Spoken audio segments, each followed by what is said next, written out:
Assalamualaikum warahmatullahi wabarakatuh. Selamat datang di Teman Mimpi Abu Nawas, tempat berkumpulnya kisah-kisah lucu, unik, dan penuh hikmah dari sang legenda cerdik Abu Nawas. Suatu hari di negeri Baghdad yang gemerlap, angin fitnah bertiup kencang ke dalam istana. Sebuah kabar mengguncang. Abu Nawas, penasihat kesayangan Raja Harun ar-Rasyid, dituduh berselingkuh dengan permaisuri kerajaan. Raja Harun yang biasanya tenang, hari itu tampak murka, wajahnya memerah, tangannya menggenggam gagang pedang dengan geram. "Panggil Abu Nawas ke hadapanku, sekarang juga," titah sang raja. Tak lama, Abu Nawas datang dengan langkah tenang seperti biasa. Wajahnya tetap tenang, meskipun para pengawal memandangnya seolah ia adalah pengkhianat negara. "Abu Nawas," raja menunjuknya, "kau telah berkhianat, menodai kehormatan istana. Bagaimana mungkin kau menjalin hubungan dengan istriku, permaisuri kerajaan?" Abu Nawas terkejut, namun ia tidak langsung membela diri. "Wahai baginda, siapakah yang menuduh hamba?" tanyanya dengan nada lembut. "Tidak perlu kau tahu, tapi aku mendapatkan laporan langsung dari pelayan istana yang mendengar suara istriku menyebut namamu berulang-ulang saat malam hari di kamarnya." Abu Nawas mengangkat alis. "Baginda, jika hanya karena nama hamba disebut, apakah itu cukup untuk menyimpulkan sebuah perselingkuhan? Tidak hanya itu, aku juga menemukan sepucuk surat cinta dengan inisial AN di dekat ranjang permaisuri," teriak raja. Abu Nawas mengangguk pelan, lalu tersenyum. "Wahai baginda, izinkan hamba membuktikan bahwa semua ini hanyalah permainan muslihat seseorang. Silahkan, bagaimana caramu membuktikannya?" "Hamba hanya minta satu permintaan.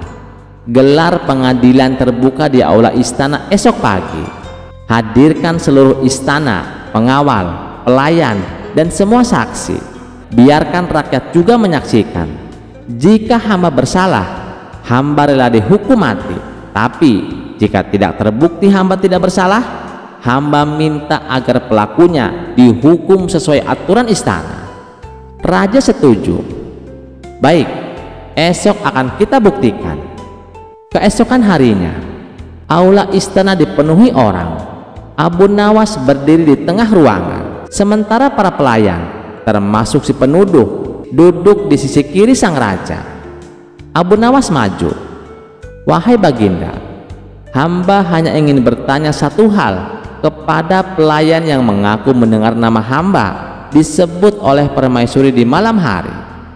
Apakah kau yakin dengan apa yang kau dengar?" Pelayan itu mengangguk.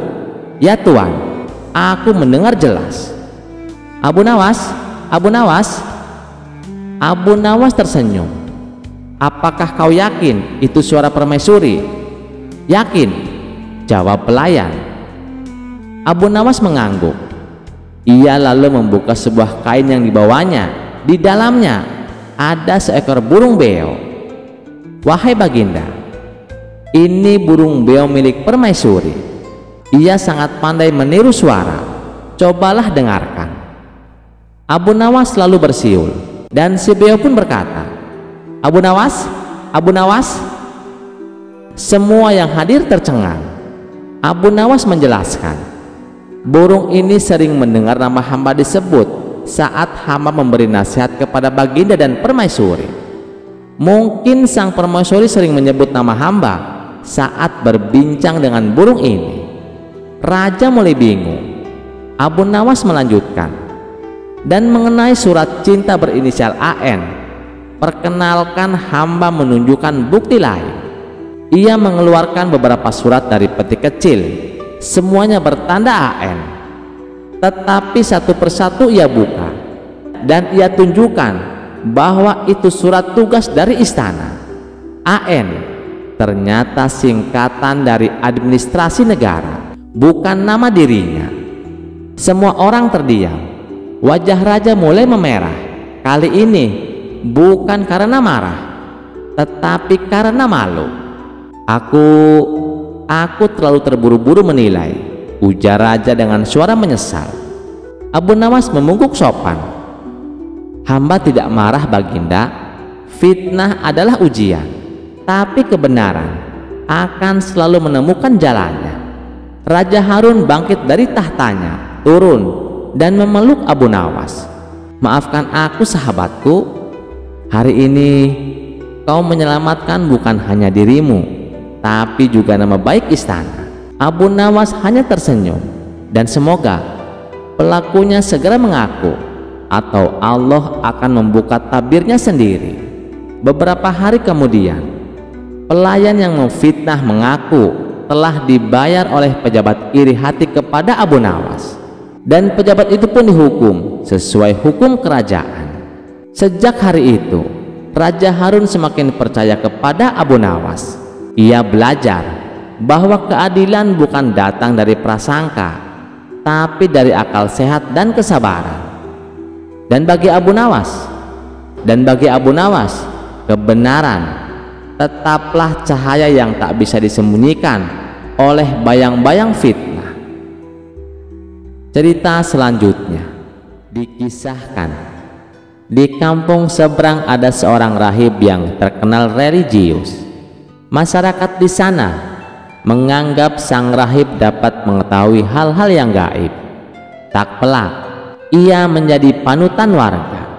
Banyak orang yang berdatangan untuk meminta doa, ada juga yang meminta untuk diramal masa depannya. Sang rahib sesumbar bahwa dialah jalan menuju surga. Barang siapa ingin selamat dari siksa api neraka, maka harus menurut apa yang dikatakan oleh sang rahib. Suatu hari, sang rahib melancong ke daerah Abu Nawas. Ia bermaksud untuk menyebarkan ajaran miliknya. Setelah memasuki gerbang kota Baghdad, ia berjalan menyusuri lorong-lorong kota. Dengan berpakaian layaknya orang suci, sang rahib berjalan menggunakan tongkat di tangannya. Karena baru pertama kali memasuki kota Baghdad, ia terlihat kebingungan. Ia tak tahu jalan arah menuju pasar. Beberapa kali ia mondar-mandir tepat di depan rumah Abu Nawas. Abu Nawas yang kebetulan sedang duduk di depan rumahnya terus memperhatikan sang rahib, hingga muncullah perasaan curiga pada diri Abu Nawas. Gerak-geriknya sangat mencurigakan, tapi sepertinya dia bukan maling. Masa maling berpakaian seperti orang suci, pikir Abu Nawas dalam hati. Karena penasaran, Abu Nawas pun menegurnya. Wahai tuan, sepertinya Anda bukan orang sini. Siapa Anda? Tanya Abu Nawas. Anda benar, saya memang bukan orang sini. Saya adalah seorang rahib, jawab orang tersebut. Rahib? Apa itu rahib? Tanya Abu Nawas kembali. Rahib itu adalah orang yang membimbing manusia jalan ke surga, kata sang rahib menjelaskan. Oh, begitu ya. Tapi tadi saya perhatikan, Anda terlihat sedang kebingungan. Sudah berapa kali Anda mondar-mandir tepat di depan rumah saya? Memangnya Anda mau kemana? Tanya Abu Nawas. Saya mau berdakwah di pasar, tapi saya tidak tahu kemana jalan arah menuju pasar, jawab sang rahib. Mendengar jawaban tersebut, spontan Abu Nawas tertawa. Hal ini membuat sang rahib menjadi emosi. Ia merasa harga dirinya direndahkan. Kenapa kamu tertawa? Kamu mengejek saya, bentak sang rahib. Bukan begitu tuan, Anda jangan salah paham, balas Abu Nawas mencoba menenangkan. Lalu kenapa kamu menertawai saya? Tanya sang rahib dengan emosi. Begini tuan, saya cuma tidak habis pikir. Anda kan mengaku sebagai rahib, orang yang katanya bisa membimbing manusia menuju jalan ke surga. Bagaimana Anda bisa membimbing manusia ke jalan ke surga, sementara jalan menuju pasar saja Anda tidak tahu? Celetuk Abu Nawas. Wajah sang rahib mendadak berubah pucat karena menahan malu. Ia pun segera pergi meninggalkan Abu Nawas. Cerita selanjutnya. Secara tak terduga pangeran yang menjadi putra mahkota jatuh sakit. Sudah banyak tabib yang didatangkan untuk memeriksa dan mengobati, tapi tak seorang pun mampu menyembuhkannya. Akhirnya raja mengadakan sayembara. Sayembara boleh diikuti oleh rakyat dari semua lapisan, terkecuali oleh para penduduk negeri tetangga. Sayembara yang menyediakan hadiah menggiurkan itu dalam beberapa waktu berhasil menyerap ratusan peserta. Namun tak satu pun dari mereka berhasil mengobati penyakit sang pangeran. Akhirnya, sebagai sahabat dekat Abu Nawas menawarkan jasa baik untuk menolong sang putra mahkota. Baginda Harun ar-Rasyid menerima usulan itu dengan penuh harap. Abu Nawas sadar bahwa dirinya bukan tabib. Dari itu, ia tidak membawa peralatan apa-apa. Para tabib yang datang di istana tercengang tanpa peralatan yang mungkin diperlukan. Mereka berpikir, mungkinkah orang macam Abu Nawas ini bisa mengobati penyakit sang pangeran? Sedangkan para tabib yang terkenal dengan peralatan yang lengkap saja tidak sanggup, bahkan penyakitnya tidak terlacak. Abu Nawas merasa bahwa seluruh perhatian tertuju padanya. Namun Abu Nawas tidak begitu memperdulikannya. Abu Nawas dipersilahkan memasuki kamar pangeran yang sedang terbaring. Ia menghampiri sang pangeran dan duduk di sisinya. Setelah Abu Nawas dan sang pangeran saling pandang beberapa saat, Abu Nawas berkata, "Saya membutuhkan orang tua yang di masa mudanya sering mengembara ke pelosok negeri." Orang tua itu yang diinginkan Abu Nawas didatangkan. Sebutkan satu persatu nama-nama desa di daerah selatan, perintah Abu Nawas kepada orang tua itu. Ketika orang tua itu menyebutkan nama-nama desa bagian selatan, Abu Nawas menempelkan telinganya ke dada sang pangeran. Kemudian Abu Nawas memerintahkan agar menyebutkan bagian utara, barat, dan timur. Setelah semua bagian negeri disebutkan, Abu Nawas memohon agar diizinkan mengunjungi sebuah desa di sebelah utara. Raja merasa heran. "Engkau kuundang ke sini bukan untuk bertamasya, Abu Nawas." "Hamba tidak bermaksud berlibur, Yang Mulia," kata Abu Nawas. "Tetapi aku paham," kata raja. "Maafkan hamba, Paduka Yang Mulia. Kurang bijaksana rasanya bila hamba jelaskan sekarang," kata Abu Nawas. Abu Nawas pergi selama 2 hari. Sekembali dari desa itu, Abu Nawas menemui sang pangeran dan membisikkan sesuatu, kemudian menempelkan telinganya ke dada sang pangeran. Lalu Abu Nawas menghadap raja. "Apakah Yang Mulia masih menginginkan sang pangeran tetap hidup?" tanya Abu Nawas. "Apa maksudmu?" Raja balas bertanya.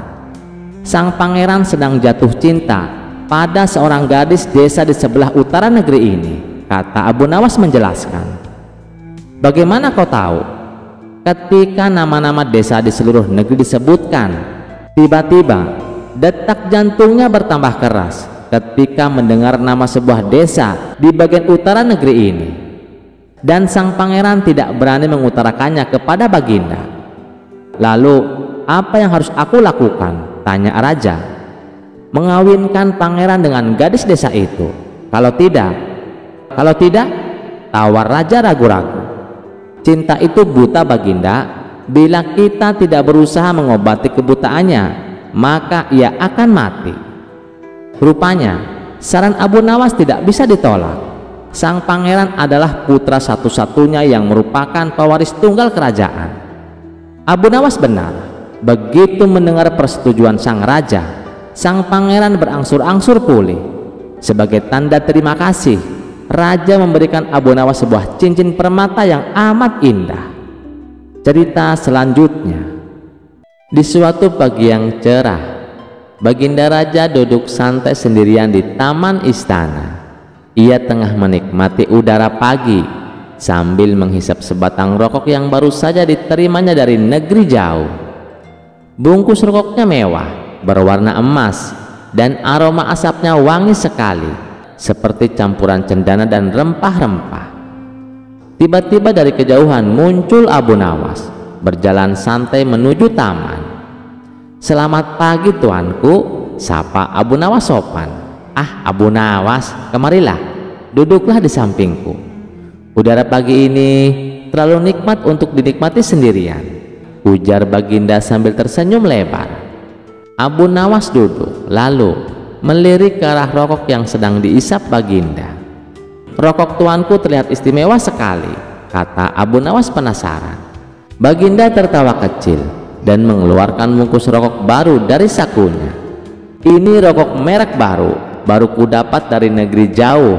Mungkin kau belum pernah coba. Ambillah 1 bungkus. Barangkali kau sedang tidak punya," ucap Baginda sambil menyodorkannya. Abu Nawas terkekeh. "Kebetulan sekali tuanku, rokokku memang habis tadi pagi, jadi saya tak perlu membeli. Terima kasih atas kemurahan hati tuanku." Mereka pun tertawa bersama sambil menikmati suasana pagi yang damai di taman istana. Keesokan harinya, Abu Nawas pergi ke pasar membeli kebutuhan harian. Setelah selesai belanja, ia pun berjalan pulang melewati jalan kecil yang sepi. Namun tanpa diduga, 2 orang perampok menghadangnya. "Berikan semua barangmu atau kau akan celaka," geretak salah satu perampok sambil memegang kayu besar. Abu Nawas terkejut dan bingung. Tak ada siapapun di sekitar, dan ia benar-benar tidak membawa senjata atau perlindungan apapun. Namun dalam kondisi genting itu muncullah ide cemerlang dalam benaknya. Dengan tenang, Abu Nawas mengeluarkan bungkus rokok pemberian Baginda, mengambil 1 batang dan menyalakannya. Ia mulai menghisap perlahan sambil menatap kedua perampok dengan mata tajam.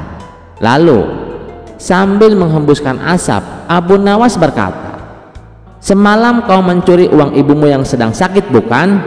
Dan kau yang bertubuh kecil, kau kemarin tertangkap mencuri di toko buah tapi dilepas karena kasihan." Kedua perampok itu sontak terkejut. "Bagaimana kau tahu siapa kau sebenarnya?" Abu Nawas tetap tenang dan menghisap rokoknya lagi. "Rokok ini bukan rokok biasa. Ini membuka pikiranku dan menunjukkan masa lalu kalian. Kalau aku teruskan merokok, aku bisa tahu nama asli kalian dan di mana rumah kalian. Mau kubuktikan?" Kedua perampok saling pandang ketakutan. Salah satunya langsung berlutut.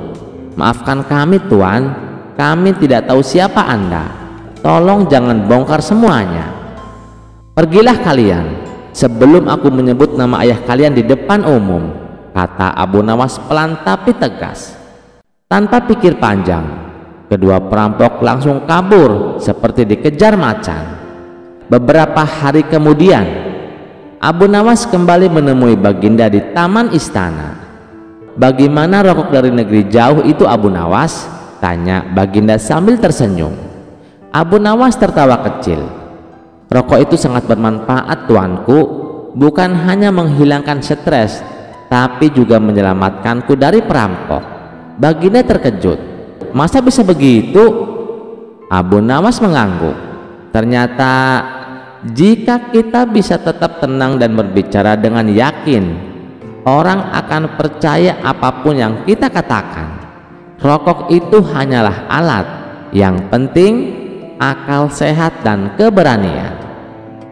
Cerita selanjutnya dikisahkan Abu Nawas sering berpergian keluar kota untuk tujuan berdagang. Di kota tersebut, Abu Nawas sering mampir di warung makan langganannya. Suatu ketika, Abu Nawas baru saja tiba di kota itu dan seperti biasanya mampir di warung makan langganannya itu. "Tuan, aku pesan 1 ayam dan 2 butir telur, tapi bayarnya nanti ya, kalau dagangan saya terjual habis. Boleh tidak tuan?" tanya Abu Nawas. "Silahkan Abu Nawas, kamu kan langganan di warung kami, Tentu saja boleh, jawab pemilik warung. Ketika selesai makan, ia pun pergi untuk menjual dagangannya. Setelah 3 bulan berlalu, dagangan Abu Nawas terjual habis. Kemudian Abu Nawas pergi mendatangi kembali warung makan langganannya itu. Saat Abu Nawas di warung itu, pemilik warung menyapa, "Abu Nawas, lama sekali tak jumpa. Bagaimana jualannya? Apakah laris Abu Nawas?" "Alhamdulillah Tuan, dagangan saya habis." "Tuan, seperti biasa, aku pesan makanan seperti dulu, 1 porsi ayam dan 2 butir telur," ucap Abu Nawas. Setelah Abu Nawas selesai makan, ia pun berkata, "Tuan, aku minta total tagihannya. Jangan lupa digabung dengan tagihan yang 3 bulan yang lalu," kata Abu Nawas. Si pemilik warung menghitung tagihannya dan memberikan secarik kertas kepada Abu Nawas. "Ini total tagihannya, cukup 200 dirham saja," kata si pemilik warung tersebut. "Apa? 200 dirham? Itu untuk 2 porsi ayam dan 4 butir telur? Kamu mau memerasku?" tanya Abu Nawas emosi. "Harga ini sudah cukup murah Abu Nawas.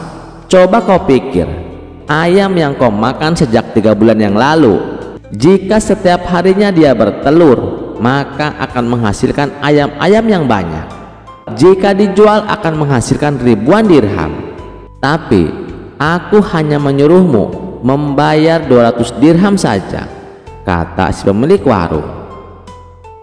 "Ini tidak adil. Ini hanya akal-akalan kamu saja," kata Abu Nawas. Mereka pun berdebat tanpa hasil dan memutuskan menghadap ke Tuan Hakim. Ketika keduanya menemui hakim, ternyata hakim berpihak kepada pemilik warung. Lalu hakim bertanya, "Apakah kalian berdua telah menyepakati harga sejak 3 bulan yang lalu?" tanya Tuan Hakim. "Tidak Tuan Hakim," jawab Abu Nawas. "Kalau begitu, ayam yang kau makan kemungkinannya bisa menghasilkan ratusan ayam dan telur," tutur Tuan Hakim. "Ya, itu mungkin saja. Tapi kalau ayamnya hidup, sedangkan ayam yang kumakan sudah mati dan dimasak," balas Abu Nawas. Namun pendapat Abu Nawas tidak dihiraukan oleh Tuan Hakim karena cenderung memihak pada pemilik warung tersebut. "Aku minta kasus ini ditangguhkan sampai besok pagi karena waktu sudah menjelang sore," pinta Abu Nawas. Permintaan Abu Nawas pun dikabulkan Tuan Hakim. Seharian Abu Nawas memikirkan cara agar bisa memenangkan kasus tersebut. Pada esok harinya berangkatlah Abu Nawas menuju rumah Tuan Hakim. Setibanya di sana, ternyata si pemilik warung sudah datang lebih awal. "Kenapa kau terlambat dan membuat mereka menunggu?" tanya Tuan Hakim. "Maaf Tuan Hakim, tadi ada tamu bisnis. Ia minta gandum untuk ditanam. Terpaksa aku harus merebusnya dahulu dan setelah matang, aku berikan kepadanya untuk ditanam. Itulah yang membuatku datang terlambat," kata Abu Nawas.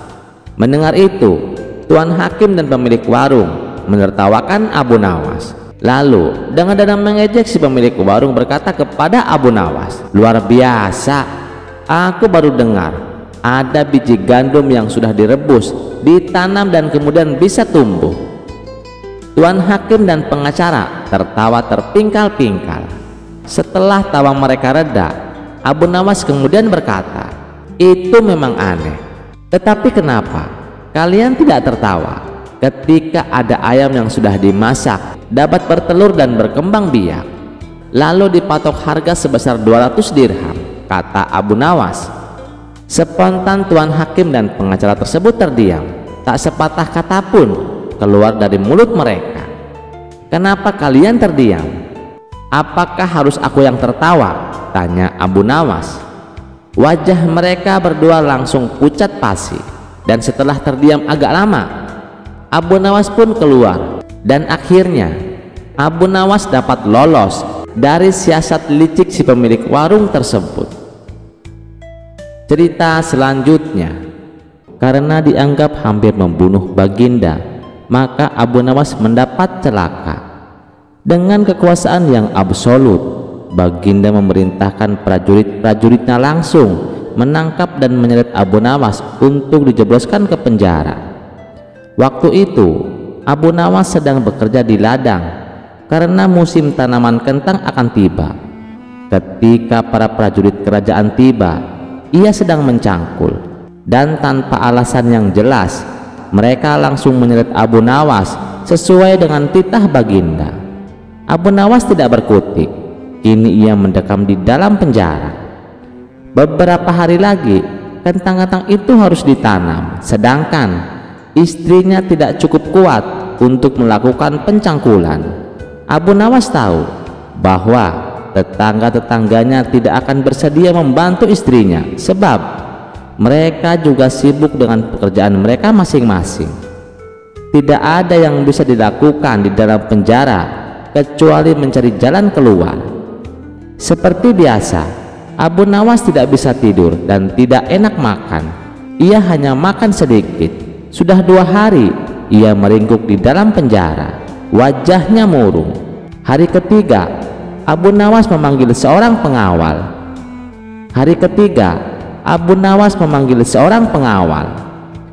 "Bisakah aku minta tolong padamu?" kata Abu Nawas membuka pembicaraan. "Apa itu?" kata pengawal itu tanpa gairah. "Aku ingin pinjam pensil dan selembar kertas. Aku ingin menulis surat untuk istriku. Aku harus menyampaikan sebuah rahasia penting yang hanya boleh diketahui oleh istriku saja." Pengawal itu berpikir sejenak, lalu pergi meninggalkan Abu Nawas. Ternyata pengawal itu menghadap Baginda Raja untuk melapor. Mendengar laporan dari pengawal, Baginda segera menyediakan apa yang diminta oleh Abu Nawas. Dalam hati Baginda bergumam, mungkin kali ini ia bisa mengalahkan Abu Nawas. Abu Nawas menulis surat yang berbunyi, "Wahai istriku, janganlah engkau sekali-kali menggali ladang kita, karena aku menyembunyikan harta karun dan senjata di situ, dan tolong jangan bercerita kepada siapapun."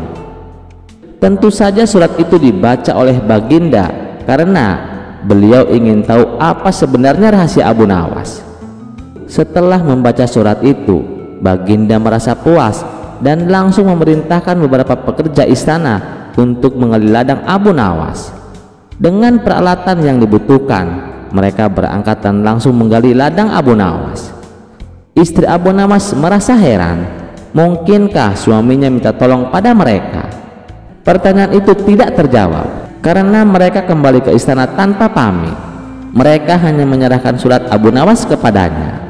5 hari kemudian, Abu Nawas menerima surat dari istrinya. Surat itu berbunyi, "Mungkin suratmu dibaca sebelum diserahkan kepadaku, karena beberapa pekerja istana datang ke sini 2 hari yang lalu. Mereka menggali seluruh ladang kita. Lalu apa yang harus aku kerjakan sekarang?" Rupanya istri Abu Nawas belum mengerti muslihat suaminya. Tetapi dengan bijaksana, Abu Nawas membalas, "Sekarang engkau bisa menanam kentang di ladang tanpa harus menggali, wahai istriku." Kali ini Baginda tidak bersedia membaca surat Abu Nawas lagi. Baginda makin mengakui keluar biasaan akal Abu Nawas. Bahkan di dalam penjara pun Abu Nawas masih bisa melakukan pencangkulan.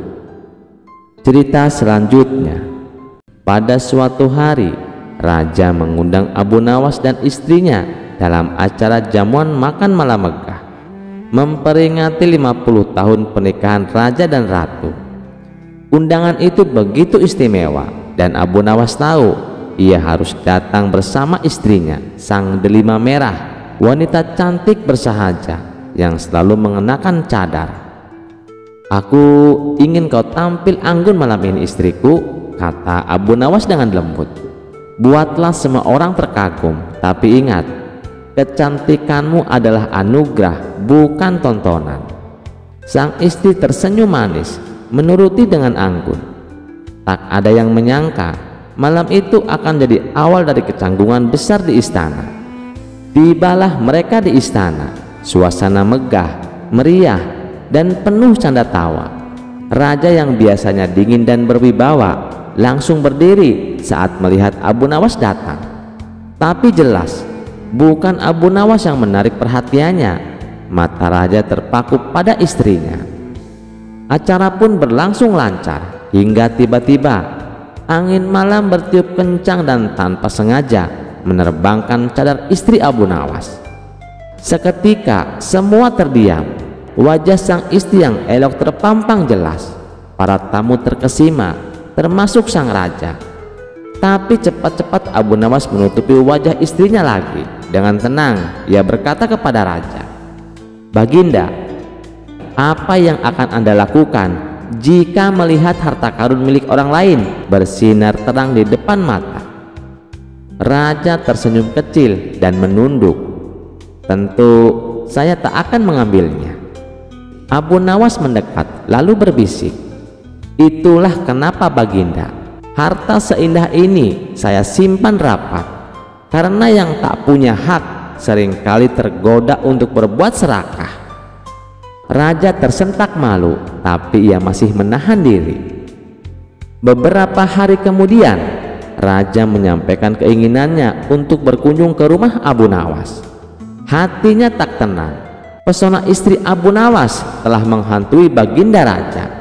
Walaupun tak berkata langsung, tapi gelagat raja jelas menandakan hasrat tersembunyi. Abu Nawas yang sudah curiga lalu berdiskusi bersama istrinya. Mereka menyusun rencana bukan untuk mempermalukan raja, tapi untuk menyadarkan dan mengajarkannya agar tak tergelincir oleh nafsu. Hari kunjungan tiba. Abu Nawas menyambut raja dan para pengawal dengan hangat. Di ruang tamu tersaji aneka kue cantik warna-warni dengan bentuk dan hiasan yang luar biasa menggoda. "Silahkan Baginda," ucap Abu Nawas ramah. "Ini semua buatan istri saya."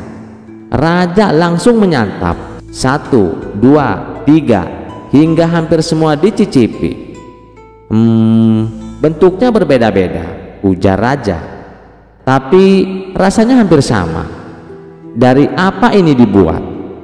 Abu Nawas mendekat lalu berbisik di telinga raja dengan senyum tajam, "Dari labu Baginda. Bentuk boleh menipu mata, tapi rasa akan tetap sama. Sama seperti wanita, tak peduli secantik apa rupanya. Jika tujuannya hanya untuk dimiliki karena rupa, maka nilainya serupa labu, cantik di luar, hambar di dalam." Raja tersentak, pipinya memerah, pandangannya kosong. Tiba-tiba semua rasa manis dari kue-kue itu berubah menjadi pahit. Ia meneguk air lalu menunduk diam. "Maafkan saya Abu Nawas, saya telah berlebihan." Abu Nawas tersenyum tenang. "Saya hanya ingin Baginda tahu bahwa yang tampak indah belum tentu bisa dimiliki, dan yang bisa dimiliki belum tentu pantas diinginkan." Sejak saat itu Raja kapok menaksir istri Abu Nawas. Ia pun belajar menjaga mata dan hatinya dari niat yang tak pantas. Dan Abu Nawas, ia tetap menjadi penasihat yang setia, bukan hanya dengan kata-kata, tapi dengan pelajaran berbalut kebijaksanaan. Setiap kecantikan adalah anugerah, bukan milik umum. Kisah selanjutnya dikisahkan di suatu daerah di kota Baghdad terdapat sumur angker yang dihuni oleh jin yang jahat. Setiap malam terdengar suara menakutkan dan suara-suara aneh yang berasal dari sumur tersebut. Meskipun kedalaman sumur tersebut hanya sekitar 1 meter dan tidak ada airnya sama sekali, namun karena saking angkernya sehingga banyak warga sekitar yang tak berani mendekatinya. Suatu hari datang seorang tamu ke rumah Abu Nawas. Ia bernama Abu Jahil. Kemudian ia mengadukan masalah tentang sifat sang istri yang sangat cerewet. "Gimana caranya Abu Nawas supaya istriku tidak ngomel-ngomel terus?" Tanya Abu Jahil kepada Abu Nawas. Kalau soal itu aku juga tidak tahu Abu Jahil. Istriku juga sama cerewetnya, jawab Abu Nawas. Masa kamu tidak tahu? Kamu kan terkenal cerdik Abu Nawas, ujar Abu Jahil. Baiklah, kalau kamu mau, bawa saja istrimu ke sumur tua yang angker, lalu kamu jatuhkan dia ke dalamnya, saran Abu Nawas. Maksudmu sumur tua yang dihuni jin jahat itu? Bisa-bisa istriku mati tenggelam. Aku tidak mau Abu Nawas, tolak Abu Jahil. Tenang Abu Jahil, istrimu tidak akan tenggelam. Itu kan sumur kering, tidak ada airnya, dan dalamnya juga cuma 1 meter, jelas Abu Nawas. Tapi apa mungkin bisa berhasil Abu Nawas? Tanya Abu Jahil ragu-ragu. Kalau itu aku sendiri juga belum tahu Abu Jahil, tapi setidaknya istrimu akan bertemu jin dan pasti dia akan ketakutan. Mungkin saja karena rasa takutnya itu sifat cerewet istrimu akan hilang, balas Abu Nawas. Baiklah, besok aku akan ajak istriku ke sana, timpal Abu Jahil. Singkat cerita, pergilah Abu Jahil bersama istrinya menuju sumur angker yang dimaksud. Sesampainya di sana, Abu Jahil segera mendekati bibir sumur. Wahai istriku, lihatlah, di dalam sumur ada perhiasan emas banyak sekali, teriak Abu Jahil berpura-pura kaget. Mendengar hal itu, sang istri tak sabar ingin ikut melihatnya. Setelah sang istri berdiri tepat di depan sumur, Abu Jahil langsung mendorongnya. Sang istri pun terjatuh ke dalam sumur, bukan berteriak ketakutan, malah berteriak ngomel-ngomel tanpa berhenti. Mana emasnya? Aku tidak melihatnya sama sekali, omel sang istri. Dan ketika jin penunggu sumur mencoba menakuti istri Abu Jahil, ia malah kena semprot omelannya. Kamu pasti yang menyembunyikan emas, cepat berikan padaku. Ayo, cepat berikan, teriak istri Abu Jahil. Karena tak kunjung mendapatkan emas, sang istri terus saja mengomel. Tidak lama kemudian, muncul sosok bayangan hitam keluar dari sumur. Rupanya sosok itu adalah jin penghuni sumur tersebut. Jin itu lalu mendekati Abu Jahil dan berkata, cepat angkat istrimu dari tempatku, aku tidak tahan mendengar omelannya, ancam jin tersebut. Dengan penuh ketakutan, Abu Jahil langsung mengangkat istrinya dari sumur angker itu. Pada esok harinya, Abu Jahil kembali menemui Abu Nawas dan menceritakan peristiwa yang dialaminya. Spontan, Abu Nawas tertawa terpingkal-pingkal. Ternyata istrimu lebih cerewet daripada istriku. Jin saja sampai tak tahan menahan omelannya, seloroh Abu Nawas sambil terus tertawa. Cerita selanjutnya. Di suatu pagi yang cerah di kota Baghdad, suasana istana tampak lebih tegang dari biasanya. Baginda Raja duduk di singgasananya dengan alis berkerut. Ia baru saja mendengar kabar dari beberapa pejabatnya bahwa rakyat mulai mengeluh karena Abu Nawas selalu lolos dari hukuman. Bahkan ketika membuat keonaran kecil, banyak yang merasa bahwa Abu Nawas diperlakukan terlalu istimewa. Sudah cukup, ujar sang raja dengan nada kesal. Abu Nawas terlalu bebas. Kali ini aku akan menjualnya di pasar. Para menteri yang mendengarnya saling berpandangan. Menjual manusia? Bahkan itu Abu Nawas. Tapi tidak satu pun berani membantah ide raja. Maka diutuslah pengawal untuk menangkap Abu Nawas. Abu Nawas yang saat itu tengah duduk santai di depan rumahnya sambil mengelus janggutnya, tampak tenang ketika para pengawal mendekat. Abu Nawas, kau dipanggil raja, kata salah satu pengawal. Abu Nawas menyeringai. Ia pun langsung bergegas ke istana. Benar saja, sesampainya di istana, Baginda Raja berkata, "Abu Nawas, kau akan kujual di pasar, biar kau tahu rasanya menjadi budak." Abu Nawas mengangguk tenang. "Baiklah tuanku, asal harganya cocok dan tempatnya teduh." Raja makin kesal. Ia memerintah agar Abu Nawas diikat dan dibawa ke pasar esok pagi. Keesokan harinya, pasar Baghdad penuh sesak. Kabar tentang raja menjual Abu Nawas telah menyebar ke seluruh kota. Warga berkumpul dengan rasa penasaran. Pedagang, petani, pengemis, bahkan bangsawan berdatangan. Sang juru lelang dengan suara lantang membuka acara. "Hadirin sekalian, hari ini atas perintah raja, kita akan melelang seorang budak istimewa, cerdas, licik, jenaka, dan sedikit menyebalkan. Inilah dia, Abu Nawas." Abu Nawas pun berdiri di atas panggung kecil. Tangannya terikat, tapi tetap senyum lebar. Ia melambaikan tangan ke kerumunan seolah artis terkenal. "Siapa yang mau menawar?" teriak juru lelang. Seorang saudagar kaya mengangkat tangan. 50 dinar emas. 80, sahut pedagang kurma.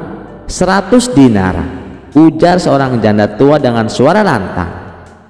Raja yang menyaksikan dari kejauhan terkekeh pelan, tapi yang terjadi kemudian membuatnya terkejut. Abu Nawas tiba-tiba berkata keras, "Tunggu, kalian semua harus tahu, siapapun yang membeli saya akan mendapatkan satu paket lengkap. Saya akan tinggal di rumah Anda, mengatur keuangan Anda, mengomentari makanan Anda, dan saya akan menuntut tidur di ranjang terbaik di rumah." Orang-orang mulai saling memandang. "Tunggu, belum selesai," lanjut Abu Nawas. "Saya juga mendengur dengan sangat keras, dan saya suka bernyanyi tengah malam." Kerumunan mulai tertawa. "Satu lagi," kata Abu Nawas dengan suara tenang, "saya punya kebiasaan unik. Saya selalu bertanya kenapa ini dan kenapa itu sepanjang hari. Saya akan membuat hidup Anda penuh filosofi atau frustasi."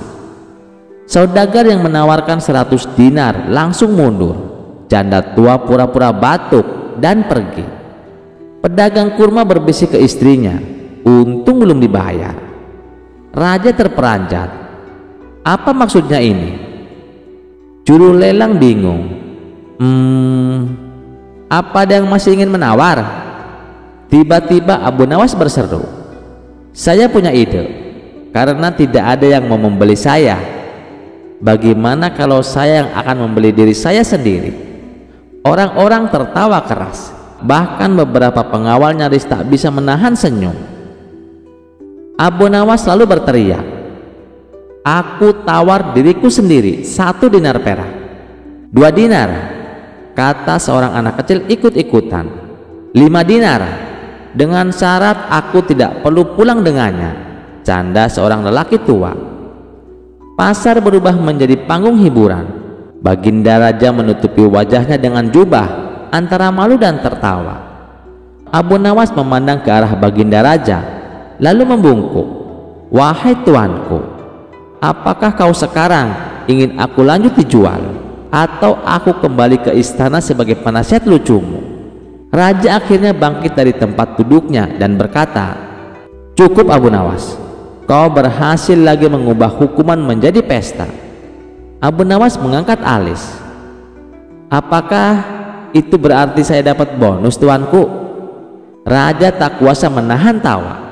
"Bawa dia kembali ke istana, tapi jangan diberi dia ranjang terbaik." Orang-orang di pasar bersorak, dan cerita tentang Abu Nawas yang dilelang tapi malah melelang dirinya sendiri pun menyebar ke seluruh penjuru Baghdad, bahwa tak ada yang bisa mengalahkan kecerdikan si pujangga gila itu. Kisah selanjutnya. Al-Kisah. Tak pernah habis akal licik Abu Jahal dalam usahanya mencelakai Abu Nawas. Entah apa yang sebenarnya diinginkan Abu Jahal kali ini. Ia kembali melancarkan fitnah baru. Siang itu ia menghadap baginda raja dan dengan penuh keyakinan ia berkata, "Tuanku, Abu Nawas kini menjadi dukun dadakan." Raja tentu saja terkejut mendengar tuduhan itu. Namun belum cukup sampai di situ. Sepulang dari istana, Abu Jahal terus menyebarkan kabar tersebut kemana-mana. "Wahai para warga, Abu Nawas kini dukun, bahkan tindakannya sudah mengarah pada kekafiran," katanya, berusaha meyakinkan setiap orang yang ditemuinya. Fitnah itu pun menyebar cepat, terutama di kalangan orang-orang yang memang sejak lama tidak menyukai Abu Nawas. Dengan penuh kemarahan, mereka mendatangi rumah Abu Nawas. Awalnya, Abu Nawas terkejut mendengar dirinya disebut-sebut sebagai dukun. Namun, seperti biasa, ia segera menemukan akal. "Apa yang kalian inginkan dariku?" tanya Abu Nawas tenang. Orang-orang itu pun menyebutkan permintaan mereka. Ada yang ingin sakti, kebal senjata, tampan, kaya raya, bahkan bisa terbang. "Ah, kalian datang terlambat," kata Abu Nawas pura-pura serius. "Aku memang sudah memberikan beberapa jimat pada orang lain, tapi menurut arwah nenek moyang yang merasukiku, jimat-jimat itu hanya bisa dibagikan pada malam hari." Ia melanjutkan, "Datanglah tengah malam dan aku akan memberikannya." Orang-orang itu pun gembira bukan main. Tepat tengah malam, mereka berdatangan berbondong-bondong. Di ruang tamu, Abu Nawas duduk bersila layaknya seorang dukun. Satu persatu mereka maju dan menerima jimat berupa batu kerikil hitam. "Ini adalah batu dari arwah nenek moyangku," kata Abu Nawas penuh wibawa. "Siapapun yang menyimpannya akan mendapatkan keberuntungan, kekayaan, ketampanan, kekebalan, dan segala yang kalian inginkan." Orang-orang itu pun mempercayainya. Lalu dengan suara lantang, Abu Nawas berkata, "Sebentar lagi akan muncul dukun lain yang katanya lebih hebat dari aku. Saat kalian bertemu dengannya, lemparkan batu itu ke arahnya dan ucapkan keinginan kalian, maka keinginan itu akan terkabul." Mendengar penjelasan itu, mereka pun menggenggam erat batu hitam di tangan masing-masing, siap mewujudkan impian mereka. Beberapa bahkan menyodorkan amplop berisi uang sebagai ucapan terima kasih, tapi Abu Nawas menolaknya dengan halus. Setelah semua orang pulang, Abu Nawas merenung. Ia yakin Abu Jahal lah biang dari fitnah ini.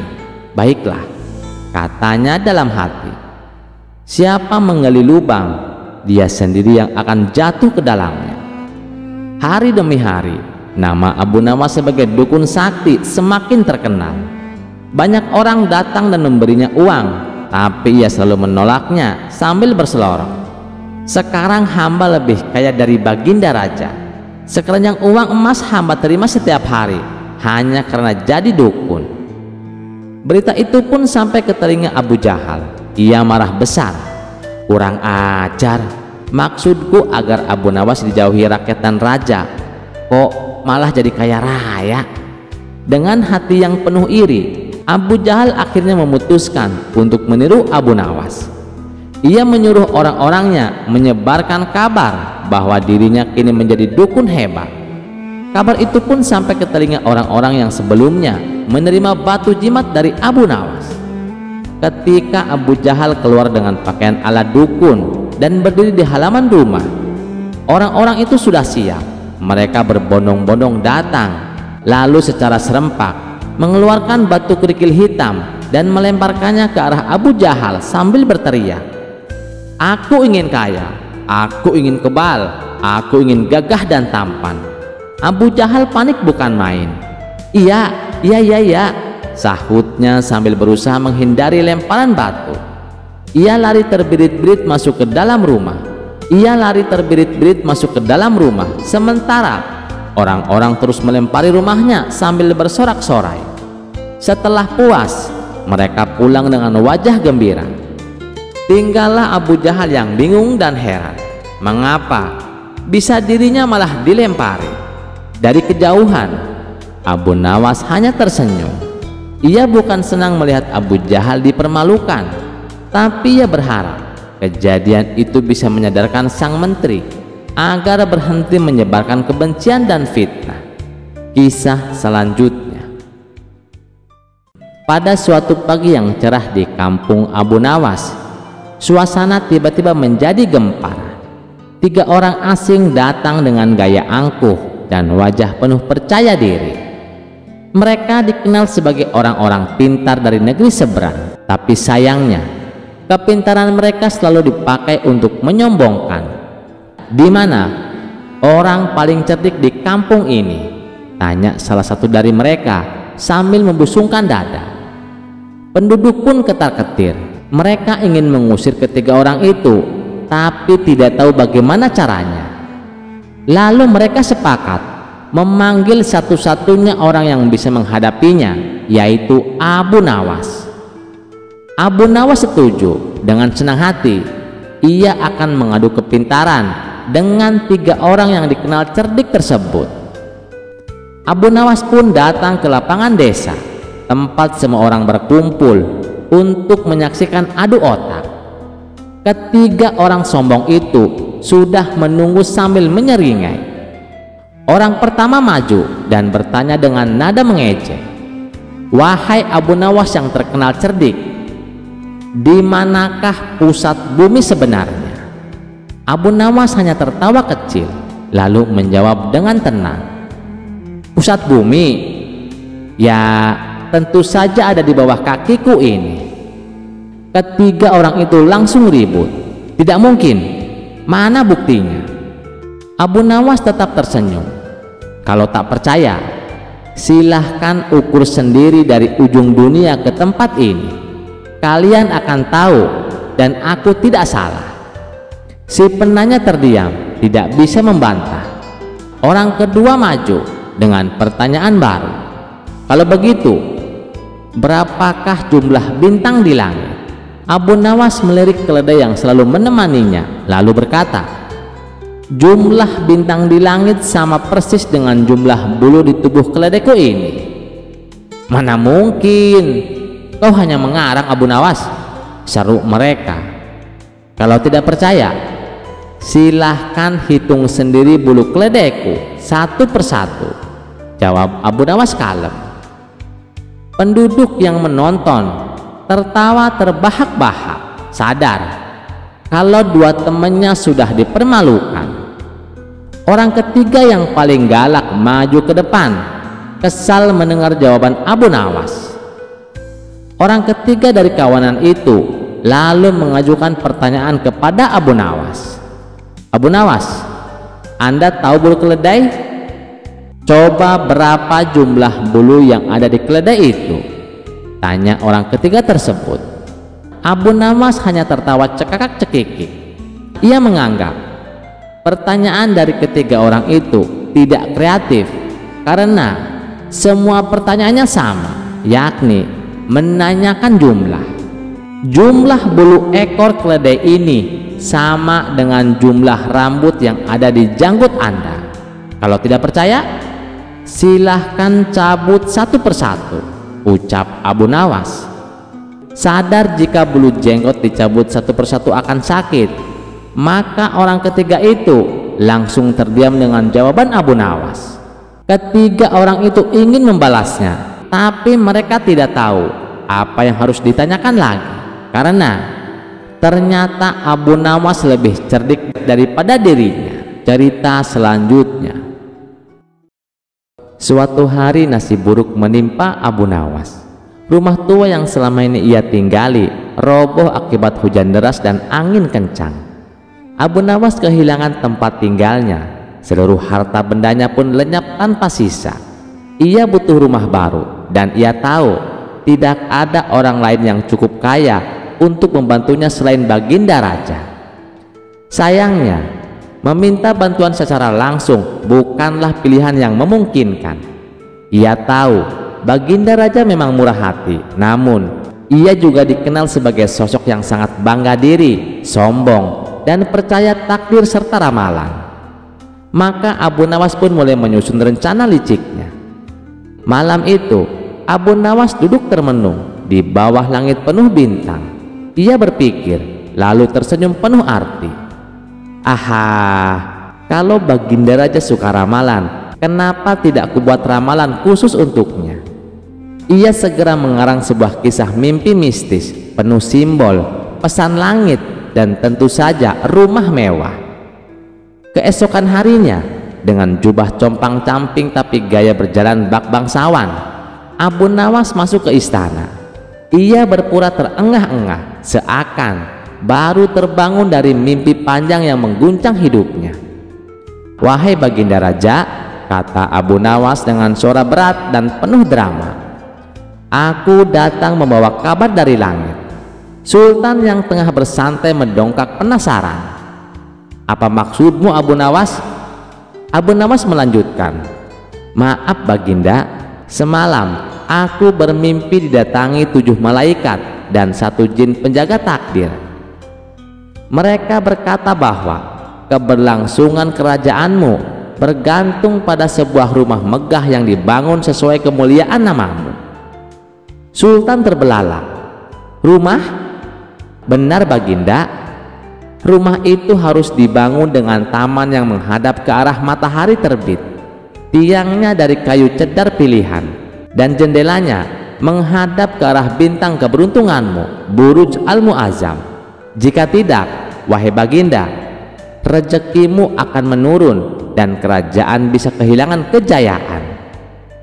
Abu Nawas menghela napas dalam-dalam, lalu menatap lurus pada Baginda Raja. Dan anehnya, rumah itu bukan untuk Baginda, melainkan harus dibangun untuk seorang wakil rakyat yang mewakili kebijaksanaan dan kecerdikan bangsa. Sultan yang suka disanjung pun langsung merasa bahwa ini adalah panggilan takdir. "Dan orang itu yang kau maksud adalah dirimu sendiri, Abu Nawas?" tanya Baginda Raja. "Aku tidak berani berkata begitu Baginda," jawab Abu Nawas sambil menunduk rendah. "Namun dalam mimpi itu Baginda, malaikat menyebut namaku 3 kali." Baginda terpesona. Dalam benaknya, mimpi itu bukan hanya ramalan, itu adalah perintah langit. Ia merasa bangga, bahkan surga mempercayainya untuk menjaga takdir kerajaan melalui pembangunan rumah mewah untuk Abu Nawas. "Baiklah," kata Baginda mantap, "panggil arsitek terbaik." "Baiklah," kata Baginda mantap, "panggil arsitek terbaik, bangun rumah sebagaimana yang digambarkan Abu Nawas." Abu Nawas pura-pura menolak, lalu dengan berat hati menerima takdir tersebut. Dalam hatinya ia menarik kegirangan. Beberapa bulan kemudian, rumah baru yang megah berdiri indah di pinggir sungai dengan taman rapih, pilar tinggi, dan jendela-jendela indah menghadap ke arah bintang keberuntungan. Abu Nawas tinggal di dalamnya dengan nyaman tanpa mengeluarkan 1 keping pun uang, dan Baginda Raja, ia masih tersenyum bangga mengira dirinya telah menyelamatkan nasib kerajaan. Masyarakat Baghdad pun hanya bisa menggeleng-geleng kepala sambil berkata, "Abu Nawas lagi-lagi menang." Dan yang ia tipu kali ini tidak lain adalah sang penguasa sendiri.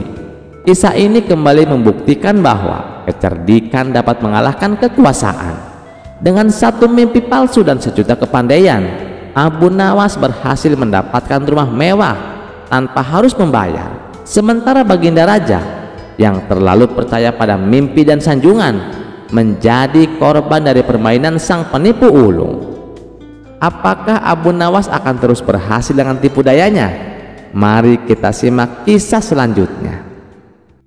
Assalamualaikum warahmatullahi wabarakatuh. Selamat datang di Teman Mimpi Abu Nawas, tempat berkumpulnya kisah-kisah lucu, unik, dan penuh hikmah dari sang legenda cerdik Abu Nawas. Suatu pagi istana kerajaan tiba-tiba diliputi duka. Seorang pejabat tinggi kerajaan wafat secara mendadak. tepat di hadapan sang raja saat sedang menghitung uang pajak rakyat. Kabar itu langsung menyebar cepat ke seluruh penjuru negeri. Ada yang bilang pejabat itu terkejut melihat banyak uang. Ada pula yang curiga ia tertimpa kutukan rakyat miskin yang dizalimi. Istana pun menjadi gaduh dengan bisik-bisik tak sedap. Sebagai bentuk penghormatan terakhir, raja mengadakan upacara pemakaman megah di halaman istana. Semua pejabat hadir lengkap dengan pakaian kebesarannya. Tapi tiba-tiba seorang dukun tua berjubah gelap datang menembus kerumunan. Dengan suara berat ia berseru, "Yang mulia, aku bisa menghidupkan kembali orang mati." Semua mata memandangnya, setengah kagum, setengah ragu. Dukun itu pun lanjut bicara, "Aku hanya minta 1000 dinar sebagai jaminan. Bila berhasil, tambahkan 2000 lagi. Bila gagal, silahkan hukum aku." Raja nyaris menyetujui tawaran itu. Matanya berbinar oleh harapan. Namun seorang penasihat kerajaan yang cerdik segera membisik, "Yang mulia, bagaimana jika kita meminta Abu Nawas mengujinya dahulu sebelum uang negara melayang?" Tak lama Abu Nawas muncul. Wajahnya serius, tapi mata jenakanya menyapu seluruh hadirin. Ia mendekati si dukun dan bertanya tenang, "Benarkah engkau bisa menghidupkan orang mati?" Sang dukun menjawab yakin, "Tentu, aku hanya butuh ruang tenang, air mawar, dan waktu 3 jam." Abu Nawas mengangguk pelan, lalu tiba-tiba berkata, "Baiklah, sebelum engkau menghidupkan, aku ingin mengujimu dengan hal sederhana lebih dahulu." Semua menahan nafas. "Bukan menghidupkan mayat," lanjut Abu Nawas, "tapi cukup suruh mayat ini berdiri sendiri dulu." Suasana hening, wajah sang dukun pucat. "Apa maksudmu?" katanya tergagap. Abu Nawas tersenyum penuh teka-teki. "Kalau kamu memang bisa menghidupkan, menyuruhnya berdiri pasti lebih mudah, bukan? Cobalah, kami ingin melihatnya berdiri." Sang dukun panik. "Itu tidak mungkin, mayat ya pasti rebahan." Abu Nawas melangkah maju, suaranya lantang, "Nah, kalau menyuruh berdiri saja tak sanggup, bagaimana mungkin kau bisa menghidupkannya? Bukankah berdiri itu bagian dari hidup?" Raja tertawa terbahak-bahak. Para prajurit pun akhirnya menyadari tipuan itu dan ikut tergelak. Sang dukun yang wajahnya kini pucat pasi langsung kabur terbirit-birit, bahkan nyaris jatuh tertimpa keranda mayat. Sebelum ia lenyap dari pandangan, raja berseru sambil tersenyum, "Abu Nawas, engkau memang tidak menghidupkan orang mati, tapi kau telah menghidupkan akal sehat kami yang nyaris mati." Terima kasih sudah mendengarkan cerita ini. Sampai jumpa di cerita selanjutnya. Jangan lupa like, share, dan subscribe channel Teman Mimpi. Wassalamualaikum warahmatullahi wabarakatuh.